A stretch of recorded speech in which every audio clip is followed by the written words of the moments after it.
Après la mort de son mari, Aline, 20 ans, se retrouve à la rue avec son fils de 3 mois. Sa belle-mère la blâme pour son malheur et la jette dehors sous une pluie battante. Personne ne savait que dans le coffre-fort secret, le mari avait laissé quelque chose qui changerait à jamais le destin de la jeune mère. La sonnette retentit. Aline, qui berçait Michel, âgé de 3 mois, et qui s'était enfin endormi après de longs pleurs, s'approcha prudemment de la porte. Un policier trempé se tenait sur le seuil, les gouttes de pluie se mêlant à la sueur qui ruisselait sur son visage. « Aline Sergueïevna Grasset ?» a-t-il demandé en consultant son carnet. « Oui, c'est moi », murmura Aline, sentant que ses lèvres ne pouvaient plus bouger à cause de la peur. « Je suis désolé, mais votre mari, Nicolas Grasset, a eu un accident de voiture. Il n'a pas survécu. Veuillez accepter mes condoléances. » Les paroles du policier résonnèrent dans sa tête. Aline sentit la pièce tourner et, instinctivement, elle serra l'enfant contre sa poitrine pour l'empêcher de tomber. Il doit y avoir une erreur. Nicolas m'a appelé il y a 2 heures pour me dire qu'il revenait d'un voyage d'affaires, balbutia-t-elle, refusant de croire ce qu'elle venait d'entendre. Désolé, il n'y a pas eu d'erreur.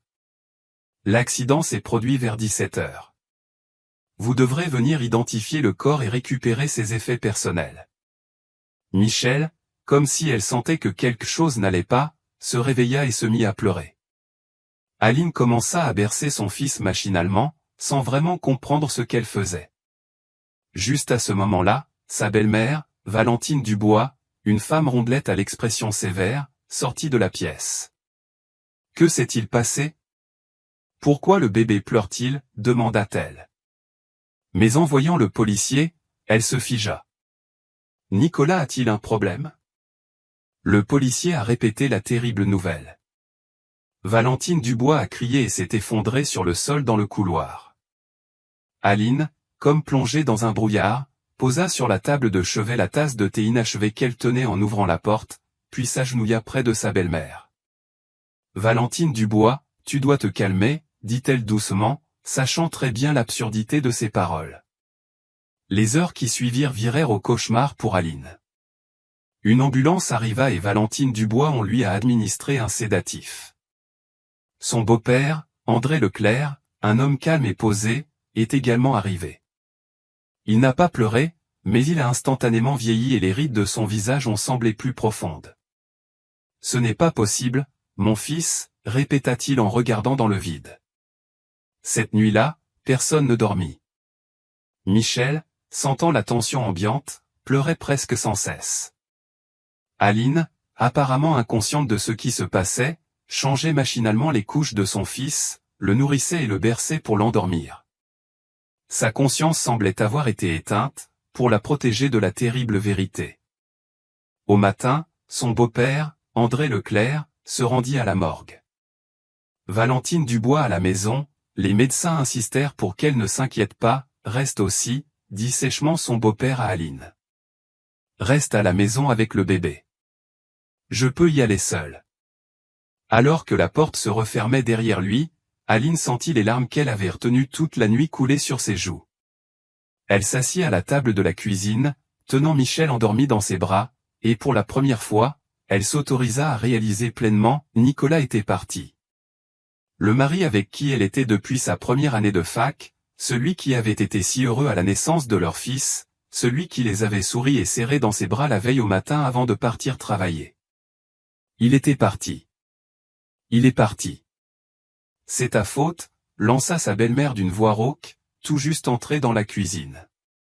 Ses yeux étaient rouges et gonflés, son visage exprimait une haine sans borne. C'est à cause de toi qu'il est parti. Aline leva les yeux avec surprise. Valentine Dubois, de quoi tu parles ? Nicolas est en voyage d'affaires. Ne me mens pas, cria soudain sa belle-mère en frappant du poing sur la table. Michel se réveilla en sursaut, en pleurs. Il est parti parce que tu n'arrêtais pas de réclamer de l'argent. Une poussette plus chère, un berceau en acajou. Ce n'était pas suffisant pour toi. Je n'ai jamais demandé. Commença Aline, mais sa belle-mère ne la laissa pas finir. J'ai entendu votre conversation avant son départ. Il a dit qu'il accepterait plus de travail pour que vous puissiez louer un appartement plus grand et continuer à vivre confortablement avec nous. Mais vous n'en aviez jamais assez. À cet instant, quelque chose se brisa en Aline. Elle se releva, tenant toujours Michel en pleurs, et regarda Valentine Dubois droit dans les yeux. Oui, Nicolas veut vraiment louer un appartement plus grand, non pas parce que je le lui ai demandé, mais parce qu'il ne veut plus vivre avec toi. Il en a assez de tes remarques incessantes, de tes ingérences constantes dans nos vies, de tes commentaires sur la façon dont j'élève mes enfants. Il veut qu'on ait notre propre vie. Le visage de Valentine Dubois était tordu de colère. Elle se leva d'un bond, s'approcha d'Aline et lui lança au visage, « Tu mens. Mon fils ne dirait jamais ça. Tu l'as monté contre nous. Tu l'as ruiné avec tes exigences. » Ils se tenaient face à face lorsqu'ils entendirent la porte d'entrée s'ouvrir. André Leclerc était de retour, l'air encore plus vieux et hagard qu'avant. Il entra tranquillement dans le salon et s'assit dans le fauteuil, le regard dans le vide. « Est-ce vrai ?» Valentine Dubois demanda doucement. Son beau-père hocha la tête en silence et se couvrit le visage avec ses mains. « Seigneur, pourquoi en est-il ainsi ?» Valentine Dubois balbutia-t-elle, agenouillée près de son mari. Ils s'étreignirent et pleurèrent. Aline quitta la pièce, se sentant insignifiante dans son chagrin. Elle comprenait que pour Valentine et André Leclerc, la perte de leur fils unique était une tragédie sans pareille.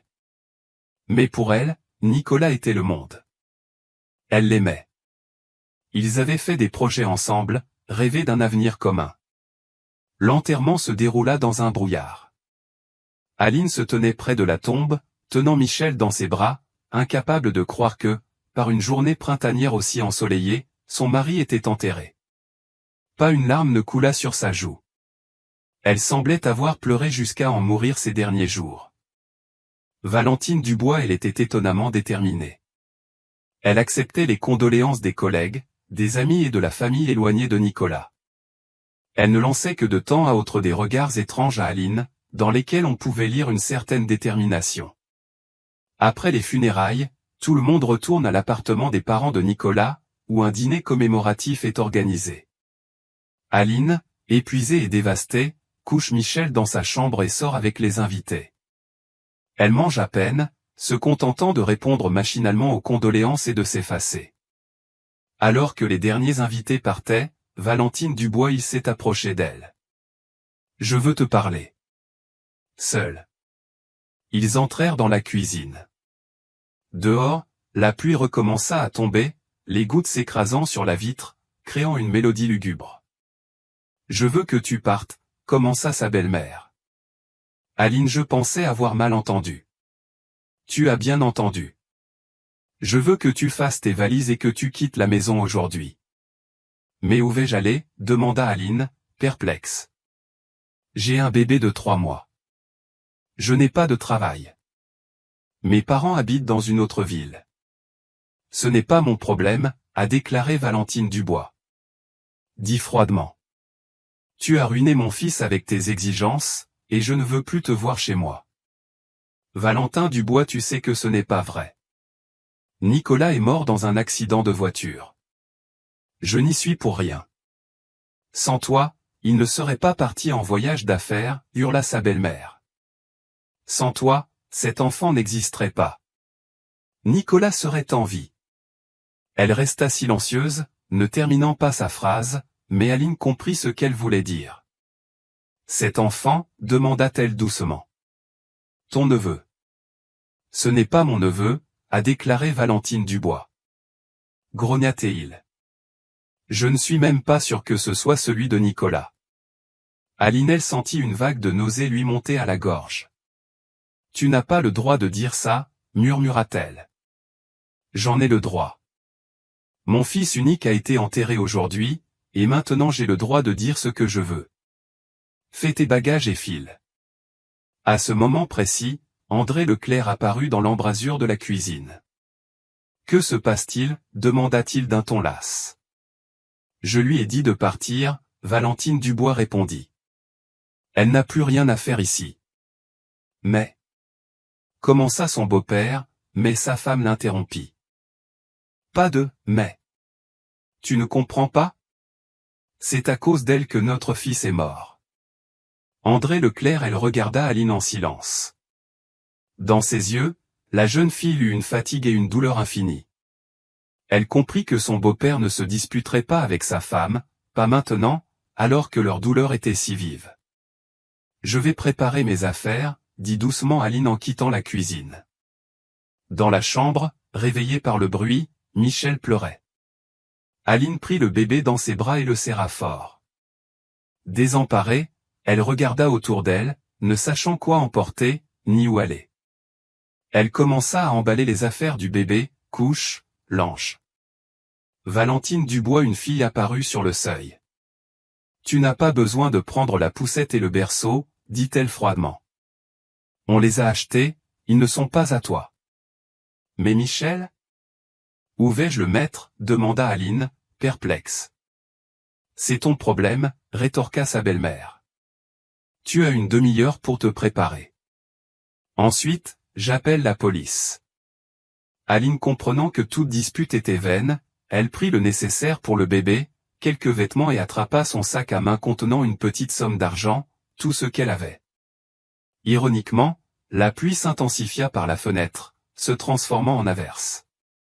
Peux-tu au moins attendre que la pluie cesse? Demanda-t-elle. Non, répondit sèchement Valentine Dubois. Va-t'en. Aline, elle jeta un dernier regard autour d'elle, dans la pièce où elle et Nicolas avaient été heureux, où leur fils était né. Puis elle serra Michel dans ses bras, qui pleurait, jeta son manteau sur ses épaules, attrapa son sac et quitta l'appartement sans un regard en arrière. La pluie tombait à verse alors qu'elle sortait du bâtiment. En quelques secondes, elle était trempée. Michel, effrayé par la pluie et l'environnement inconnu, criait de plus en plus fort. Aline essaya de le couvrir de son manteau, mais en vain. Tout va bien, ma puce, murmura-t-elle, même si elle n'y croyait pas, tout va bien. Je trouverai une solution. Elle errait dans les rues, ne sachant où aller. Son téléphone était toujours chez sa belle-mère, en charge dans la cuisine, et dans sa hâte, Aline avait oublié de le prendre. Elle avait trop peu d'argent pour louer ne serait-ce que la chambre la moins chère. Ses parents vivaient dans une autre ville, et sans argent, elle ne pouvait pas y aller. Aline marchait dans les rues, les larmes ruisselant sur ses joues, mêlées à la pluie.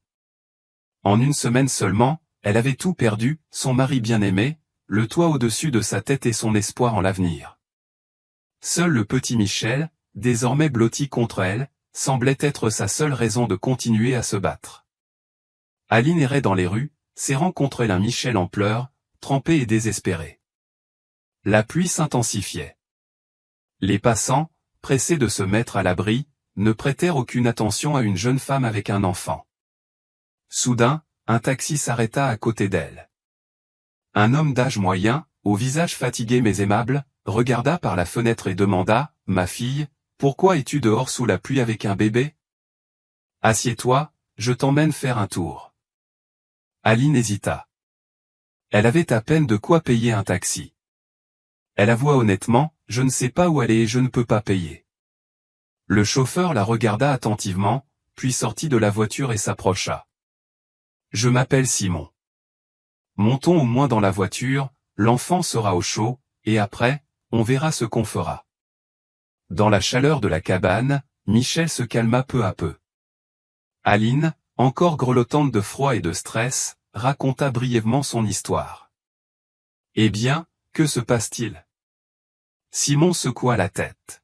« Comment as-tu pu sortir avec un bébé pareil? C'est incroyable. Tu sais, il y a une auberge bon marché ici. La propriétaire est une femme charmante. On pourrait peut-être trouver un arrangement avec elle? » L'auberge se révéla être une vieille maison à 2 étages en périphérie de la ville. Une femme rondelette au regard bienveillant était assise à la réception. « Irène Stepanovna, voici l'affaire, » commença Simon en présentant Aline. Irène écouta attentivement l'histoire en secouant la tête. « Quel genre de personne est-ce, bon sang, soupira-t-elle. « Bien sûr, reste. Je n'ai qu'une chambre libre, petite mais propre. On verra le prix plus tard. Je peux l'aider, dit Aline précipitamment. Faire le ménage, la cuisine. Je peux tout faire. On en reparlera demain, sourit doucement Irène. Et maintenant, il faut vous réchauffer et vous nourrir toutes les deux. La chambre était petite, mais confortable, avec un lit, une table, une chaise et une petite commode. Irène apporta un vieux berceau, qui était au grenier depuis que sa fille était bébé. Ce n'est pas luxueux, mais tu survivras à la première nuit, dit-elle. Et après, on verra. Cette nuit-là, après avoir couché Michel, Aline ne put fermer l'œil pendant longtemps. Les événements des derniers jours lui semblaient un cauchemar. Elle n'arrivait toujours pas à croire que Nicolas n'était plus là, que sa belle-mère, stricte mais tolérante envers elle, l'avait envoyé dehors avec un petit enfant sous une pluie battante. Au matin, Aline se réveilla avec Michel en pleurs. Après avoir nourri son fils, elle descendit à la cuisine, où Irène s'activait. « Bonjour », sourit la logeuse. « Comment as-tu dormi ?»« Merci, d'accord, » mentit Aline. « Irène Stepanovna, je voudrais discuter avec vous de la façon de trouver un logement. » « Ne vous pressez pas, » l'interrompit la femme. « On va prendre le petit déjeuner, puis on discutera. » Au petit déjeuner, Irène raconte comment, un jour, elle s'est retrouvée seule avec sa petite fille. Son mari est parti alors que Linka avait 3 mois, tout comme bébé Aline. C'était dur, mais j'ai tenu le coup. Maintenant, ma fille vit au Canada et travaille comme médecin. Mon petit-fils a obtenu son diplôme, alors tout est possible dans la vie. Après le petit déjeuner, ils discutèrent des conditions. Aline aiderait au ménage du dortoir et, si possible, travaillerait à la réception pendant que Michel dormirait. En échange, elle aurait une chambre et de quoi manger. Tu dois juste récupérer tes papiers, dit Irène. Tu ne peux plus aller nulle part sans passeport maintenant. Et achète au moins un téléphone basique. Sinon, comment tes proches te retrouveront-ils? Aline rit amèrement. Ils ne me chercheront pas. Simon, qui s'avère être un habitué du foyer, ayant loué une chambre pendant ses heures de travail, aide Aline à contacter ses parents. Le père est gravement malade et la mère ne peut pas venir, mais promet de lui envoyer de l'argent, car lui seul peut le faire. Les journées s'éternisent. Aline aide Irène à nettoyer le foyer, s'occupe de Michel et essaie de se remettre sur pied. Elle publie des offres d'emploi et rédige de nouveaux documents pour remplacer ceux laissés par sa belle-mère. Irène et Simon deviennent ses véritables amis. Irène s'occupe de Michel, Aline fait les courses et Simon l'aide pour les transports et les petites réparations. Ne t'inquiète pas, dit Irène ce soir-là en prenant le thé ensemble. Tout s'arrangera. Tu es jeune, belle, intelligente. Et ton fils est merveilleux. On va s'en sortir. Aline hocha la tête et essaya de sourire, mais au fond d'elle-même, la peur et l'incertitude l'envahissaient. Sans éducation, elle avait abandonné ses études pour cause de grossesse.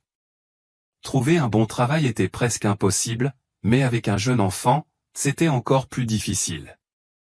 Elle essaya de trouver au moins un petit boulot, publiant des annonces, distribuant des tracts quand Irène pouvait garder Michel, mais ce n'était toujours pas suffisant.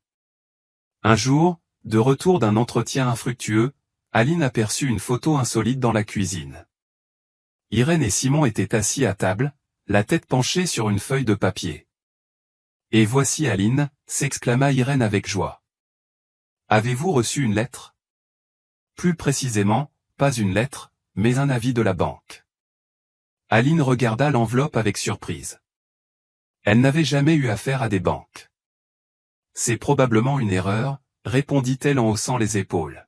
« Ton nom y est », rétorqua Simon. « Et les détails de ton passeport. Il est indiqué que tu dois te rendre à une agence bancaire avec les papiers nécessaires. » Aline ouvrit l'enveloppe.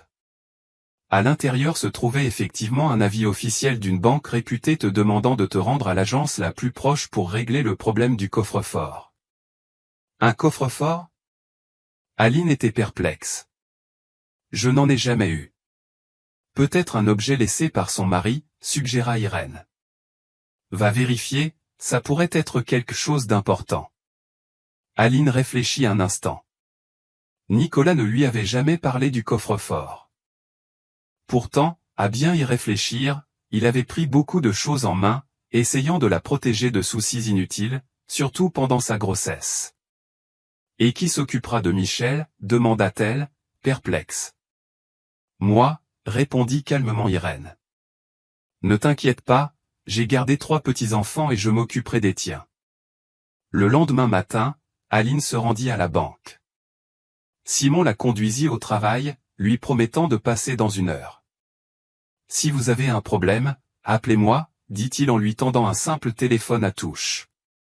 C'est mon ancien, mais il fonctionne parfaitement. J'en ai acheté un nouveau, alors prenez-le, n'hésitez pas. À la banque, Aline fut accueillie avec un respect inattendu. Après que l'employé eut examiné les documents, je l'invitai dans un bureau privé. Vous, Aline Sergueïevna Grasset, êtes donc l'épouse de Nicolas Grasset, indiqua-t-elle. Oui, acquiesça Aline. Mais mon mari est décédé il y a 1 mois. L'employé lui présenta ses condoléances et sortit un dossier contenant des documents. Votre conjoint nous a loué un coffre-fort il y a 1 an, expliqua-t-elle. Elle l'est. Et il a laissé un ordre stipulant qu'en cas de décès, le contenu de la cellule vous serait remis. Vous devez signer des documents. Abasourdie, Aline signa tous les papiers sans les lire. Le personnel l'escorta jusqu'aux archives où on lui remit le contenu de la cellule, un énorme paquet. Vous pouvez voir le contenu dans une pièce spéciale, dit-elle en désignant la porte à côté du coffre. Restée seule, Aline ouvrit le sac. À l'intérieur se trouvaient des documents, une enveloppe scellée et une petite boîte. Les mains tremblantes, elle commença à en trier le contenu. Il s'avéra qu'il s'agissait d'une police d'assurance pour une importante somme d'argent, dont elle et Michel étaient les bénéficiaires. Et d'un certificat de propriété de l'appartement. Aline n'en croyait pas ses yeux. À en juger par les documents, Nicolas avait secrètement acheté un appartement dans un immeuble neuf. Juste avant la naissance de Michel, tous les paiements avaient été effectués, il ne restait plus qu'à accomplir les formalités de remise des clés. À l'intérieur de la boîte se trouvaient des clés et une clé USB. Aline ouvrit l'enveloppe scellée et en sortit une lettre écrite de l'écriture familière de Nicolas. Ses mains tremblaient et ses yeux se remplirent de larmes tandis qu'elle commençait à lire.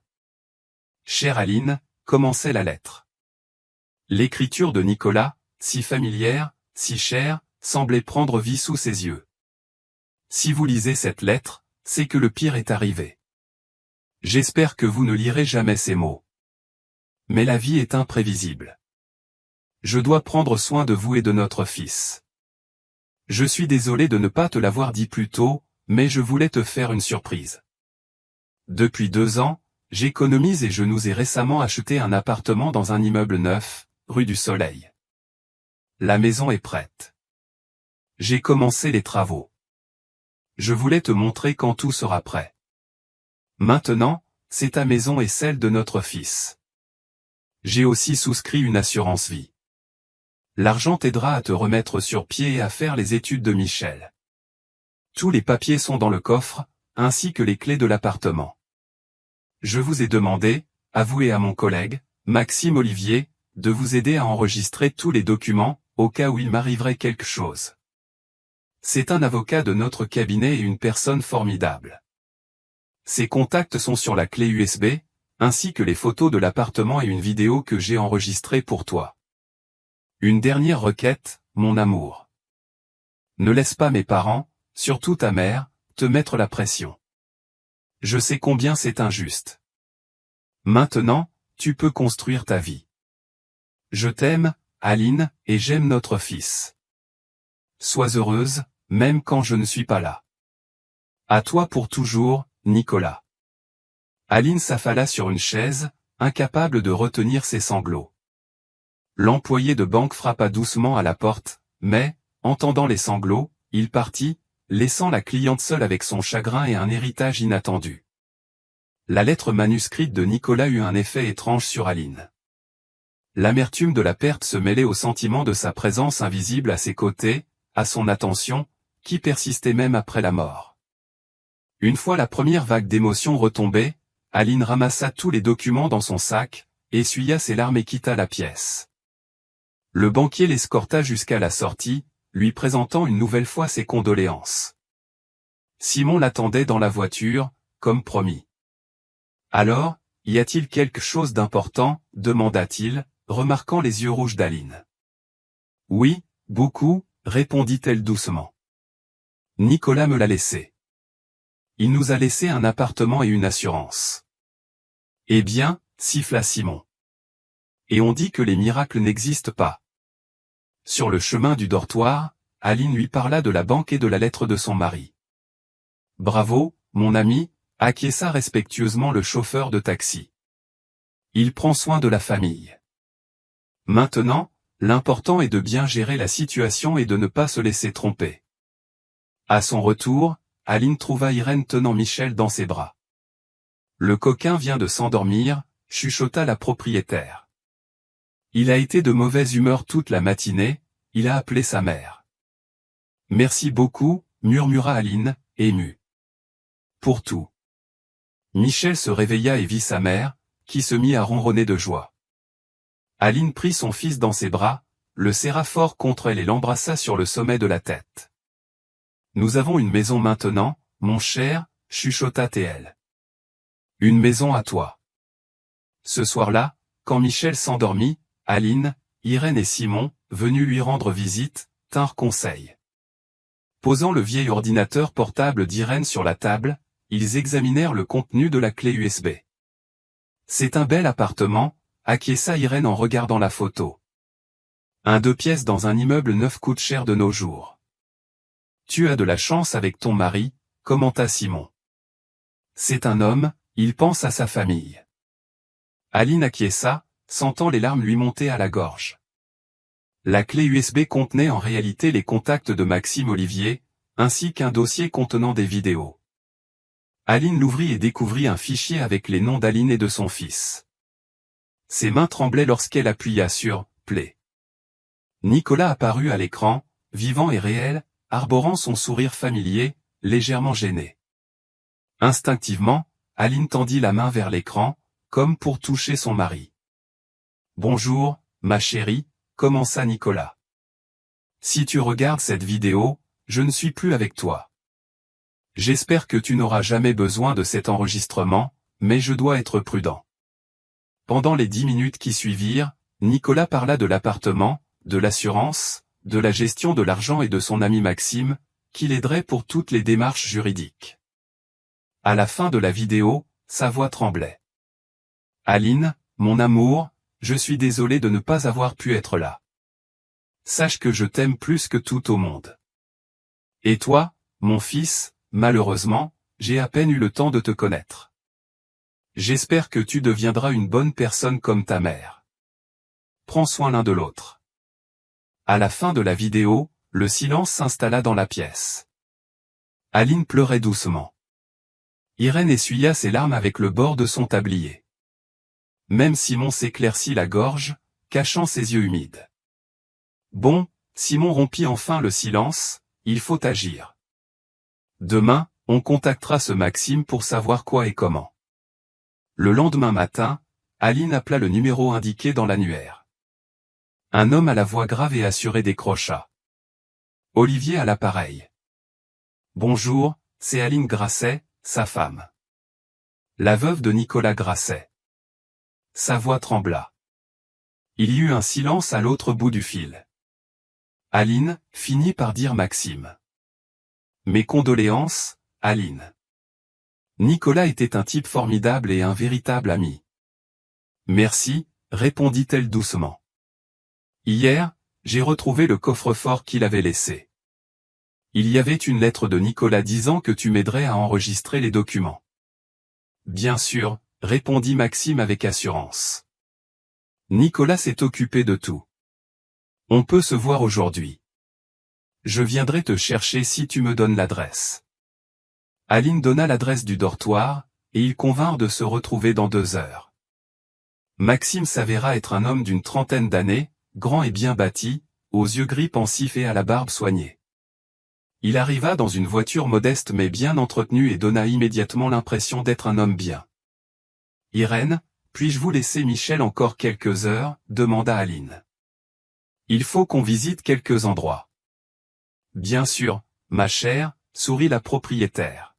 « Mon fils et moi, on s'entend très bien. » Ils arrivèrent d'abord à l'appartement dont Nicolas leur avait parlé. Il s'agissait d'un immeuble neuf de 17 étages, bien situé, non loin du parc. L'appartement était au 8e étage, et lorsqu'Aline ouvrit la porte avec la clé de sa cellule, elle en eut le souffle coupé. Le 2 pièces était spacieux, lumineux, avec de grandes fenêtres et avait été partiellement rénové. Il y avait un canapé et une télévision. La cuisine était entièrement équipée, et dans une petite pièce, visiblement destinée à une chambre d'enfant, se trouvait un berceau monté, mais pas encore installé.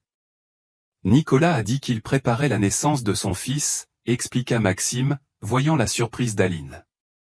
Il voulait te faire la surprise, t'installer ici quand tout serait prêt. Pourquoi ne m'a-t-il rien dit, murmura Aline en caressant la surface lisse du plan de travail. Peut-être qu'il voulait que tout soit parfait, haussa les épaules Maxime. Il t'aime tellement qu'il n'arrête pas de parler de toi et du bébé. Après avoir vérifié l'appartement, ils se sont rendus au bureau de la compagnie d'assurance, où Maxime a aidé Aline à établir tous les documents nécessaires pour recevoir l'indemnité d'assurance. L'argent sera crédité sur votre compte sous 10 jours ouvrés, a expliqué l'employé. Assurance. Une somme assez importante. Je te conseille de contacter un conseiller financier.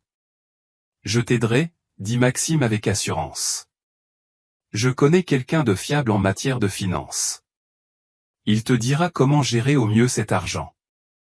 Ils se rendirent ensuite à la compagnie d'assurance, puis au siège de l'entreprise où travaillait Nicolas pour organiser les indemnisations et les paiements, ainsi que pour récupérer ses effets personnels. C'est bizarre que personne ne t'appelle du travail, remarqua Maxime. D'habitude, les RH contactent la famille. Mon téléphone est chez ma belle-mère, expliqua Aline. Et j'en ai acheté un nouveau récemment. Maxime fronça les sourcils. Au fait, à propos de ta belle-mère, pourquoi vis-tu en résidence universitaire plutôt qu'à la maison?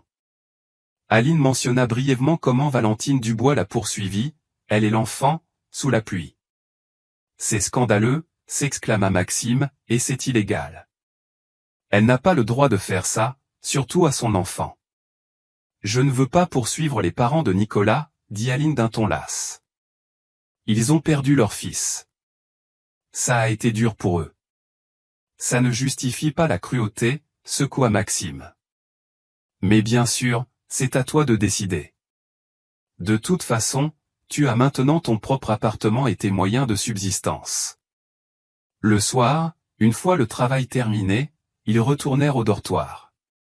Maxime insista pour entrer et faire connaissance avec Michel. Nicolas parle beaucoup de son fils, expliqua-t-il. Il faut absolument que je le rencontre. Michel, comme s'il pressentait l'importance du moment, se comporta comme un enfant modèle, souriant, couinant, et ne gémissant même pas lorsque Maxime le serra maladroitement dans ses bras.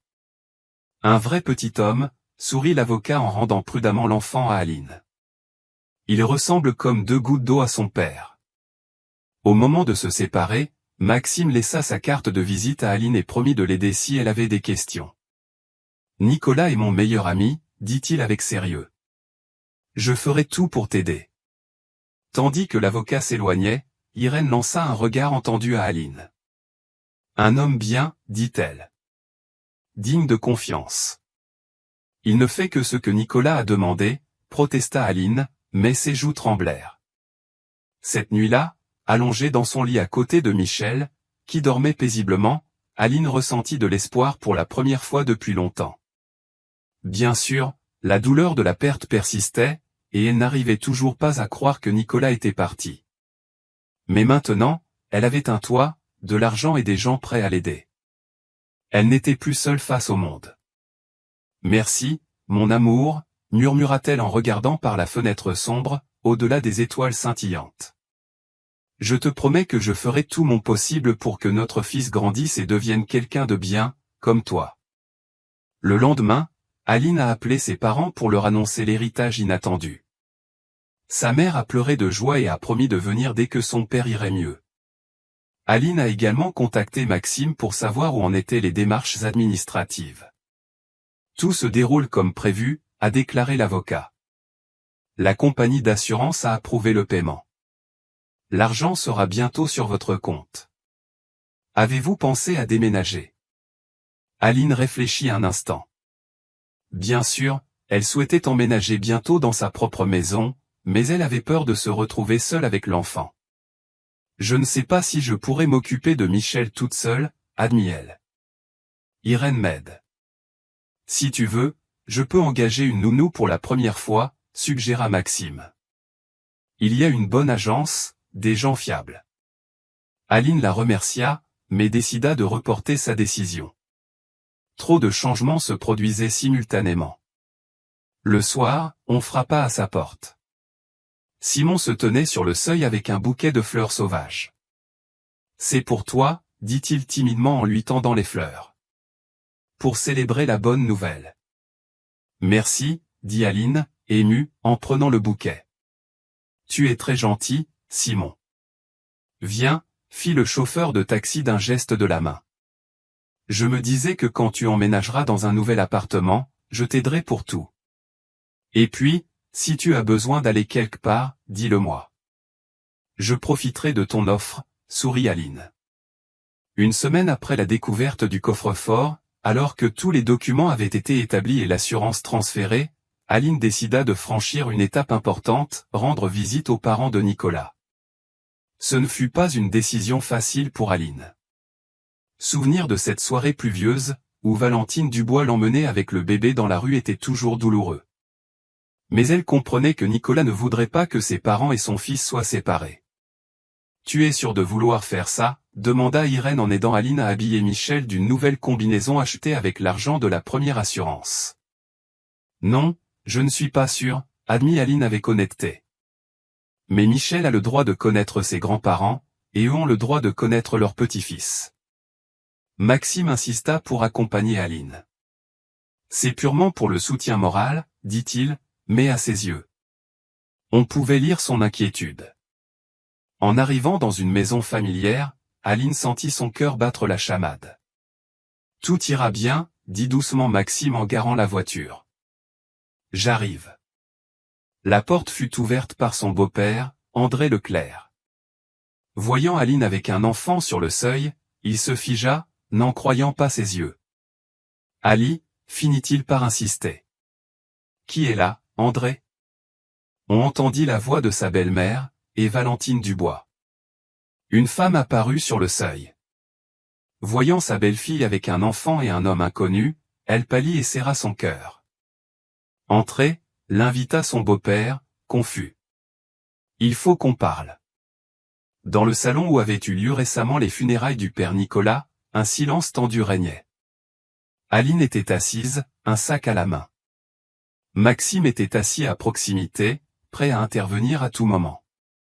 Les parents de Nicolas, un beau-père sous le choc et une belle-mère pâle, étaient assis en face.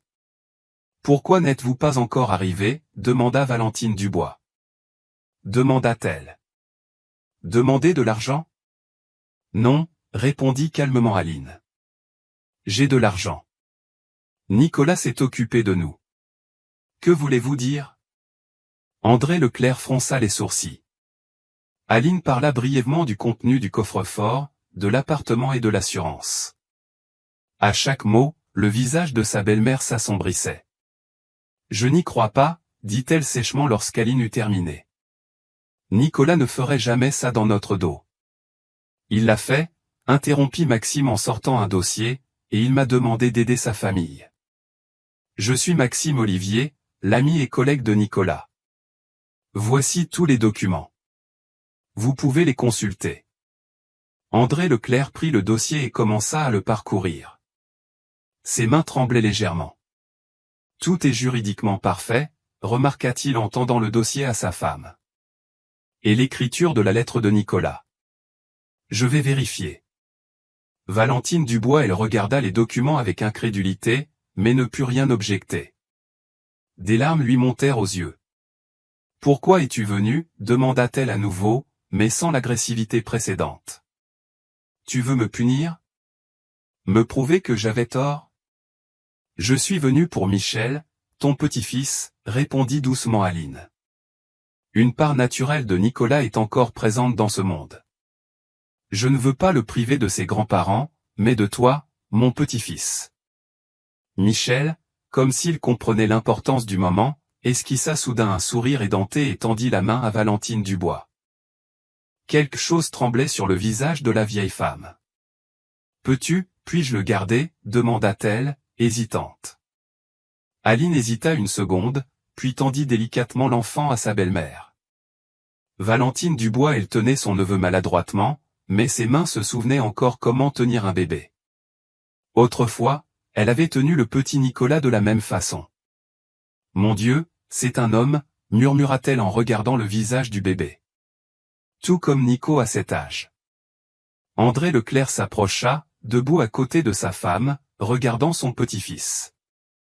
Il avait les larmes aux yeux. C'est comme Nicolas, confirma Théil d'une voix tremblante. Michel, ravi de cette attention, cria et saisit le doigt de son grand-père dans sa petite paume. Une prise ferme, sourit André Leclerc à travers ses larmes. Il sera aussi fort qu'un père. Surtout Aline lui toucha doucement la main et fit un signe de tête vers la cuisine. Ils laissèrent les vieux seuls avec leur petit-fils et sortirent dans la pièce voisine. La glace est brisée, murmura Maxime. Mais attention. Ne laisse jamais Michel seul avec eux tant que tu n'es pas sûr qu'ils sont dignes de confiance. Aline hocha la tête. Elle ne jubilait pas devant l'échec de sa belle-mère. Au contraire, elle avait pitié de cette femme, qui avait perdu son fils unique et failli perdre son petit-fils à cause de son orgueil et de l'injustice. Une demi-heure plus tard, ils retournèrent au salon. Valentine Dubois, qui avait fait plus ou moins connaissance avec l'enfant, lui chanta doucement une berceuse. Voyant les gens entrer, elle se sentit gênée et tendit Michel à Aline. Merci, dit-elle doucement, d'être venue. Je ne sais pas ce qui m'est arrivé à ce moment-là. Le chagrin m'a embrumé l'esprit. Je comprends, acquiesça Aline en emmenant l'enfant. Nous avons tous perdu Nicolas, et ce fut dur pour nous tous. Tu peux rentrer, suggéra soudain André Leclerc. Ta chambre est toujours là. On va t'aider avec le bébé. Aline secoua la tête. Merci. Mais on a notre propre maison maintenant. Nicolas s'en est occupé. Mais tu peux venir quand tu veux voir ton petit-fils. Et mes affaires, demanda Aline après un court silence. Et celles de Michel? Je peux les avoir? Son beau-père acquiesça aussitôt. Je vais tout emballer. Il quitta la pièce, et Valentine Dubois s'installa. Elle était toujours assise, la tête baissée. Soudain, elle leva les yeux vers Aline. Je suis désolée, murmura-t-elle. Ce que j'ai fait était impardonnable. J'étais triste, mais ce n'est pas une excuse. Je vous ai mis en danger, toi et mon neveu. Nicolas. Il ne me l'a jamais pardonné. Aline ne répondit pas, se contentant d'acquiescer. Le pardon ne viendrait pas immédiatement. Le ressentiment était trop frais. Mais le premier pas avait été fait. Alors qu'il partait, chargé de sacs d'affaires, Valentine Dubois y saisit soudain le bras d'Aline. Dis-moi, tu as une photo de lui? La dernière avec le bébé? On l'a vu pour la dernière fois avant la naissance de Michel. Aline sortit son téléphone. Maxime insista pour en acheter un nouveau et lui montra des photos de Nicolas tenant son fils nouveau-né.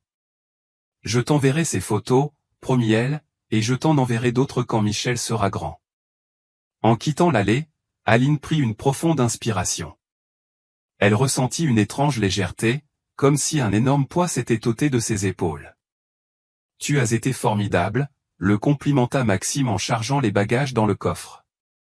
À ta place, je ne pourrais probablement pas parler aussi calmement à quelqu'un qui m'a envoyé sous la pluie avec mon enfant. Je ne l'ai pas fait pour elle, expliqua Aline, mais pour Michel et Nicolas. Il voulait que son fils connaisse ses grands-parents.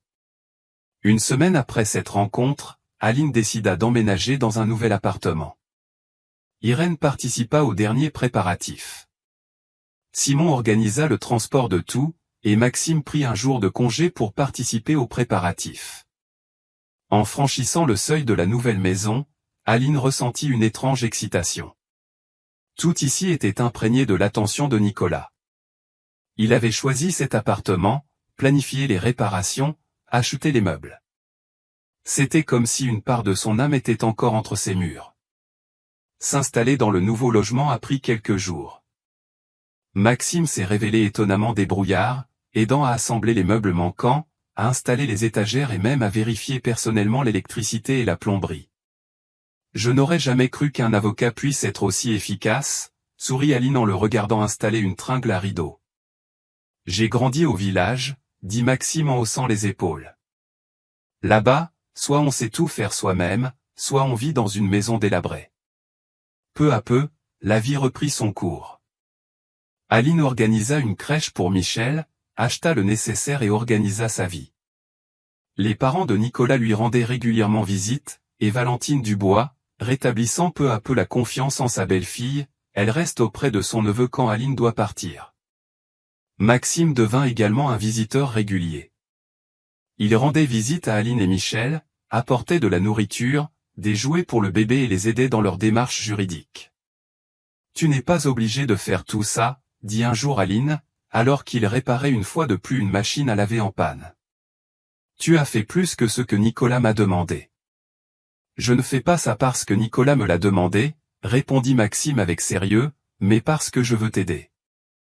Ils étaient dans la cuisine, et dans son regard, Aline lut plus que de la simple gentillesse.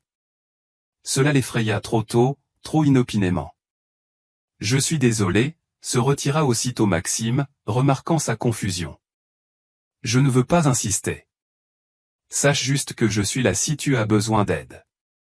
Irène et Simon ne l'oubliaient pas non plus. Irène appelait souvent, préoccupée par son travail. Et Simon l'emmenait avec lui s'il devait aller quelque part avec un enfant. Un matin, alors que Michel avait appris à s'asseoir et observait avec curiosité un nouveau jouet offert par son grand-père, Maxime l'appela pour lui annoncer une nouvelle inattendue. Tu te souviens que nous avions évoqué la possibilité de créer une fondation caritative pour soutenir les jeunes veuves avec enfants, demanda-t-il avec enthousiasme. J'ai trouvé une salle adaptée et j'ai rédigé tous les documents, seule ta signature est requise pour les papiers de composition. Mais je ne comprends rien à la charité, Aline était perplexe. Je ne sais même pas par où commencer. Je vais aider, dit Maxime avec assurance. J'ai de l'expérience avec les associations. Votre principal désir est d'aider les autres. Aline réfléchit un instant. Elle-même savait ce que c'était que d'être seule avec un enfant dans les bras, sans soutien, sans toit, sans moyen de subsistance. Comment aurait-elle fait sans la prévoyance de Nicolas? D'accord, dit-elle fermement. Essayons. Mais je veux que la fondation porte le nom de Nicolas. Bien sûr, acquiesça Maxime. Je l'ai écrit dans les documents fondateurs. Cet été, alors que Michel avait 8 mois, la fondation Nicolas Grasset commença ses activités. Aline se lança dans une nouvelle activité. Elle rencontra personnellement chaque femme qui sollicitait de l'aide, écouta leurs histoires et leur prodigua des conseils. Tu as beaucoup changé, lui fit remarquer un jour Irène, venue lui rendre visite. Plus forte et plus sûre de toi. Nicolas serait fier de toi. Aline sourit en regardant Michel jouer dans l'arène. Je fais ce que j'ai à faire, répondit-elle simplement. Pour Michel, pour Nicolas et pour moi-même. Le maximum et il apparut de plus en plus dans sa vie, non seulement comme conseiller juridique de la fondation, mais aussi comme un ami prêt à la soutenir à tout moment. Il s'attacha à Michel, et le garçon, le reconnaissant, lui tendit joyeusement les bras lorsque Maxime vint lui rendre visite. Il te considère comme un membre de la famille, remarqua un jour Aline. Et toi, demanda doucement Maxime. Pour qui me prends-tu? Trop d'émotions la submergeaient, gratitude, sympathie, peur de nouvelles relations, culpabilité face à Nicolas. Je ne sais pas, admit-elle honnêtement. Je ne suis pas encore prête à y penser. Je comprends, acquiesça Maxime. Je suis prête à attendre aussi longtemps qu'il le faudra. Le temps passa. Michel apprit à marcher. Ses premiers pas hésitants éveillèrent la tendresse de tous ceux qui l'entouraient. Valentine Dubois, qui passait de plus en plus de temps avec son neveu, partit apporter une photo du petit Nicolas pour la montrer à Aline. « Regarde comme il a l'air, dit-elle doucement. Mêmes yeux, même menton têtu. Il plisse même le front de la même façon quand il se concentre. » Les relations avec ma belle-mère s'améliorèrent peu à peu. Aline ne pouvait pas dire qu'elle avait complètement pardonné cette terrible soirée, mais pour le bien de son fils, elle avait appris à accepter Valentine Dubois. Telle qu'elle était, avec tous ses avantages et ses inconvénients. L'association a grandi et grandi. Dès la fin de sa première année d'activité, elle aidait les familles à devenir plus autonomes. L'une a des papiers, l'autre un travail, et l'autre un logement temporaire. Aline est complètement immergée dans ce travail, y trouvant non seulement un sens, mais aussi une source de guérison pour son âme. Maxime est à ses côtés, comme un ami, comme un avocat pour la fondation, comme quelqu'un en qui on peut toujours avoir confiance. Il n'est pas pressé, conscient qu'Aline a besoin de temps. Pour le premier anniversaire de Michel, Aline a organisé une petite fête. Tous ceux qui l'ont soutenu dans les moments difficiles sont venus, dont Irène et son mari, Simon et sa nouvelle petite amie, les parents de Nicolas, quelques collègues de la fondation et, bien sûr, Maxime. Michel, vêtu d'une drôle de tenue de fête, était le centre de l'attention. Il marchait avec assurance, s'agrippant aux meubles, et essayait même de prononcer ses premiers mots. « Maman » dit-il en regardant Aline. « Maman, oui, chérie, maman est là » sourit-elle en le serrant dans ses bras. Au moment de souffler les bougies du gâteau, tout le monde se rassembla autour de la table. Aline plaça Michel devant le gâteau, le tenant sous ses aisselles. « Fais un vœu, mon fils » lui murmura-t-elle à l'oreille. Bien sûr, le petit garçon d'1 an ne comprit pas ce qu'on lui demandait, mais voyant tout le monde souffler les bougies autour de lui, il gonfla aussi ses joues et expira de l'air, comme un comique. La bougie s'éteignit et tout le monde applaudit. Après les fêtes, une fois les invités dispersés et Michel endormi, épuisé, dans son berceau, Aline et Maxime restèrent seuls dans la cuisine. Ils rangeaient tranquillement la vaisselle, et ce silence était empreint d'une intimité particulière. « Je suis fier de toi » dit soudain Maxime en regardant Aline. « Tu es une femme merveilleuse. » Aline, gênée, baissa les yeux. « Je fais juste ce que j'ai à faire. »« Non, ce n'est pas facile, » protesta Maxime. « Quelqu'un d'autre dans ta situation aurait pu devenir amer, replié sur lui-même, et tu as trouvé la force non seulement de supporter, mais aussi d'aider les autres. » Il s'approcha et lui prit délicatement la main. « Aline, je sais que c'est peut-être trop tôt, mais je ne peux pas me taire. Tu m'es devenue très chère. » Aline leva les yeux et croisa son regard, sincère, chaleureux, plein d'espoir. « Je ne te demande rien, » continua Maxime. « Sache que je suis là et que je serai là aussi longtemps que tu auras besoin de moi. » Elle ne retira pas sa main. Quelque chose en elle tremblait, non pas à cause de la trahison de la mémoire de Nicolas, mais de quelque chose de nouveau, de terrifiant et pourtant d'apaisant à la fois. « Je ne sais pas quoi répondre » admit Aline avec honnêteté. « Je ne pense pas être prête. »« Je comprends » acquiesça Maxime. « Et je ne suis pas pressé. Sache juste que la porte de mon cœur est toujours ouverte pour toi et Michel. » À partir de cette nuit-là, quelque chose changea dans leur relation. Ils ne se parlèrent plus directement, mais ils se rapprochèrent. Maxime venait plus souvent, restant parfois dîner, jouant avec Michel. Le garçon s'attacha visiblement à lui, toujours heureux de le voir, tendant la main à Maxime pour le serrer dans ses bras. Un jour, alors qu'il se promenait dans le parc, Michel, tenant les mains des adultes, lança soudain un regard étonné à Maxime et Aline. Effrayé de lever les yeux vers Maxime, il s'assit devant lui et dit sérieusement « Non, mon chéri, je ne suis pas ton père. Ton père était un homme merveilleux qui n'est plus parmi nous, mais je veux vraiment, vraiment être ton ami. Puis-je » Michel, bien sûr, ne comprit rien, mais sourit et posa sa main sur le visage de Maxime. « Je lui parlerai de mon père quand il sera grand, » dit doucement Aline. « Pour que tu saches quel genre de personne est Nicolas. » Bien sûr, Maxime accepta. C'est vrai. Le soir même, après avoir couché Michel, Aline sortit un album photo avec des photos de Nicolas. Ils s'assirent avec Maxime sur le canapé du salon, et elle lui montra les photos, racontant des anecdotes sur leur vie commune. « C'était notre première randonnée », sourit Aline en montrant une photo d'elle et Nicolas, très jeunes, debout devant la tente. Nicolas et moi, on ne savait pas monter la tente. On s'est fait tremper par la pluie en installant ces arches ridicules. Et voilà notre mariage, modeste, avec presque aucun invité. Les parents de Nicolas ont protesté, ils nous trouvaient trop jeunes. Photo après photo, cette histoire s'inscrit dans l'histoire, comme si les pièces d'une mosaïque s'assemblaient pour former le portrait de quelqu'un qui n'est plus là, mais dont le souvenir vivra toujours. Merci de partager cela avec moi, dit doucement Maxime à la fin de l'album. C'était vraiment quelqu'un de spécial. Oui, acquiesça Aline en essuyant ses larmes. Mais sais-tu ce que j'ai appris cette année? La vie continue. Même si ça paraît cliché, elle continue. Et tu dois continuer à vivre. Pour Michel, pour moi, et pour Nicolas, avec qui je veux être heureuse. Maxime la prit doucement par les épaules, et Aline ne recula pas. Pour la première fois depuis longtemps, elle sentit qu'elle pouvait se permettre d'être faible, qu'elle pouvait partager sa douleur avec quelqu'un qui la comprendrait et la soutiendrait. Ce soir-là, Maxime partit tard. Ils parlèrent beaucoup du passé, du présent, de l'avenir.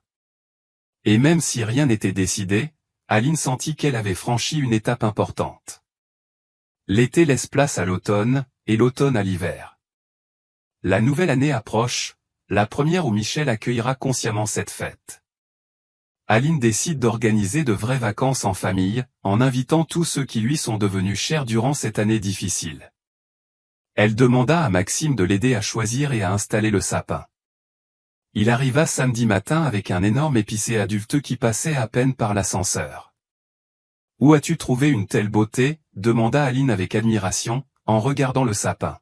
« J'ai mes propres secrets », dit Maxime en faisant un clin d'œil, en installant le sapin sur un support spécial. Ils passèrent la journée à décorer le sapin, à suspendre des guirlandes, à préparer des goûters. Michel les empêcha de le faire. Il essayait d'aider, mais intervenait souvent.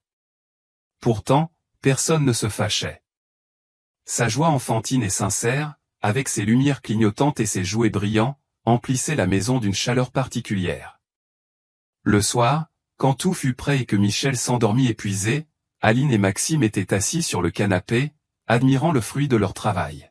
« C'était super, » dit Aline. « Merci pour ton aide. »« De rien, » sourit Maxime. « Tu sais, ça faisait longtemps que je ne m'étais pas senti aussi bien. Depuis que mes parents ont déménagé, le réveillon du Nouvel An est devenu un jour de congé pour moi. » Aline le regarda avec intérêt. « Pourquoi ne parles-tu jamais de toi, de ta famille, de ton passé ?» Maxime haussa les épaules. « Je ne veux pas t'encombrer avec mes histoires. Tu as déjà assez de soucis. »« Tu peux me le dire maintenant ?» demanda Aline en remontant ses jambes sur le canapé et en s'asseyant confortablement à côté de lui. Maxime sourit et commença à parler de son enfance dans une petite ville, de ses parents enseignants, de son rêve de devenir astronaute, mais finalement, il avait choisi le droit. De son premier amour, qui s'est soldé par une rupture, car la jeune fille était partie étudier à l'étranger et ne voulait pas entretenir une relation à distance. Aline écoutait, et il lui semblait reconnaître quelqu'un d'autre, non seulement l'ami et l'assistant de confiance que Maxime avait toujours été, mais un homme vivant, réel, avec ses propres rêves, ses propres peurs, ses propres espoirs. « Et de quoi rêves-tu maintenant ?» demanda-t-elle lorsqu'il eut terminé son récit. Maxime songea en regardant les lumières scintillantes du sapin de Noël. « Des choses simples, peut-être. D'une maison qui t'attend. De la famille, de se réveiller le matin avec le sentiment que quelqu'un a besoin de toi. » Il se tourna vers Aline et croisa son regard. Et de quoi rêves-tu?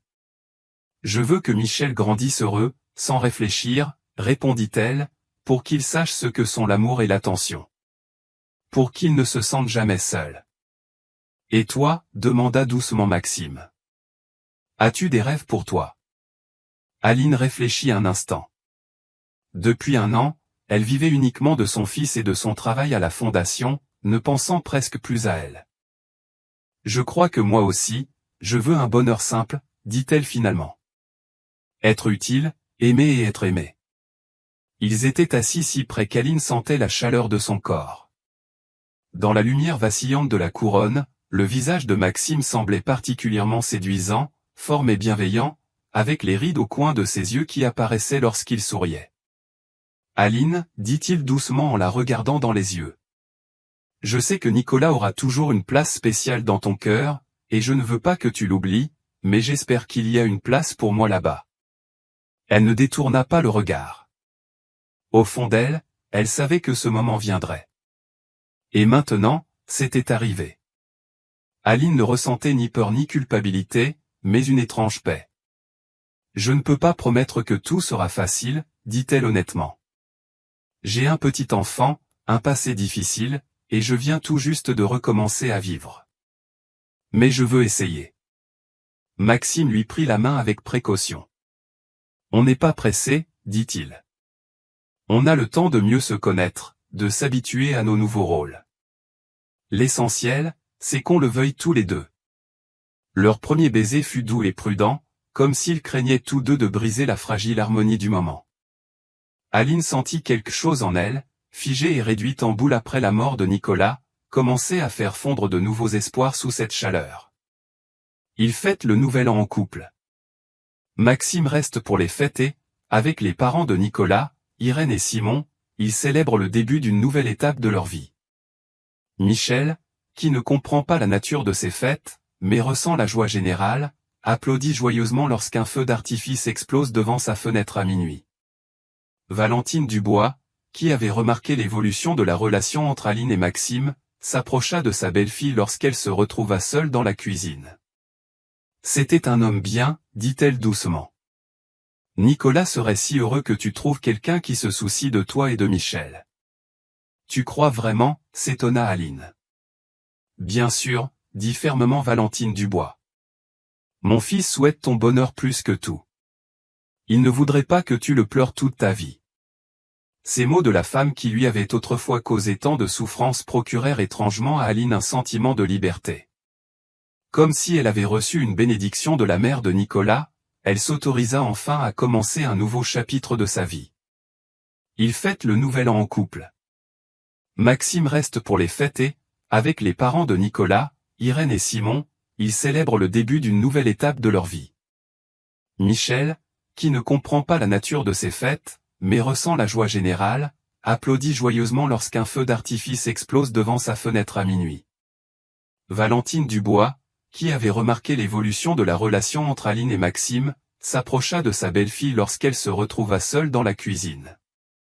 C'était un homme bien, dit-elle doucement. Nicolas serait si heureux que tu trouves quelqu'un qui se soucie de toi et de Michel. Tu crois vraiment, s'étonna Aline. Bien sûr, dit fermement Valentine Dubois. Mon fils souhaite ton bonheur plus que tout. Il ne voudrait pas que tu le pleures toute ta vie. Ces mots de la femme qui lui avait autrefois causé tant de souffrance procurèrent étrangement à Aline un sentiment de liberté. Comme si elle avait reçu une bénédiction de la mère de Nicolas, elle s'autorisa enfin à commencer un nouveau chapitre de sa vie.